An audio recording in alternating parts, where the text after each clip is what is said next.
Assalamualaikum warahmatullahi wabarakatuh. Perkenalkan, nama saya Angguni Wulandari dengan NIM 220210402027. Di sini, saya akan memberikan pemaparan mengenai apa itu sistem filsafat.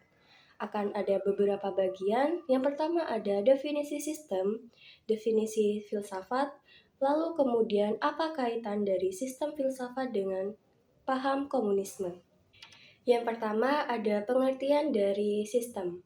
Sistem merupakan gabungan dari beberapa atau dua komponen yang saling berinteraksi untuk mencapai suatu tujuan yang sama. Selain pengertian sistem yang tadi, ada juga definisi yang lain, yaitu sekelompok sistem atau unsur yang saling berinteraksi antara satu dengan yang lainnya dengan tujuan yang sama. Selanjutnya ada definisi filsafat. Filsafat ialah pemusatan pikiran sehingga manusia menemui kepribadiannya seraya di dalam kepribadiannya itu dialami kesungguhan. Bisa diartikan bahwa filsafat ini adalah pemusatan pikiran. Pemusatan pikiran dapat diartikan sebagai upaya memusatkan pikiran kita pada suatu objek dengan cara yang sungguh-sungguh. Selanjutnya ada Pancasila sebagai sistem filsafat. Pancasila disebut sebagai sistem filsafat karena Pancasila merupakan hasil dari perenungan jiwa yang dilakukan oleh para pendiri bangsa. Pancasila mempunyai fungsi dan peranan sebagai pedoman dan pegangan dalam sikap, tingkah laku, dan perbuatan ketika berkehidupan sehari-hari di dalam bermasyarakat, berbangsa, dan bernegara. Pancasila sudah ditetapkan menjadi ideologi bangsa sejak berdirinya Indonesia. Namun banyak sekali ideologi-ideologi yang muncul untuk menggeser ideologi Pancasila tersebut. Salah satunya adalah paham dari komunisme atau ideologi komunisme.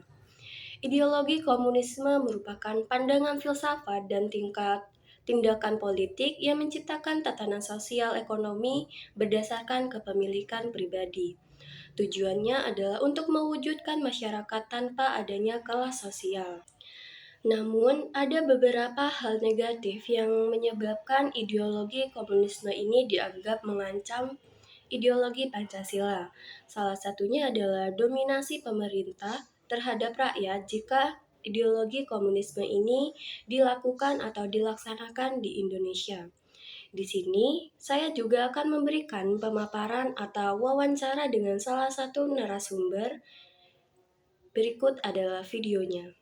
Baik, di sini saya ingin mewawancarai seorang narasumber dari mahasiswi Pendidikan Bahasa dan Sastra Indonesia dengan saudari Apriliana Sari.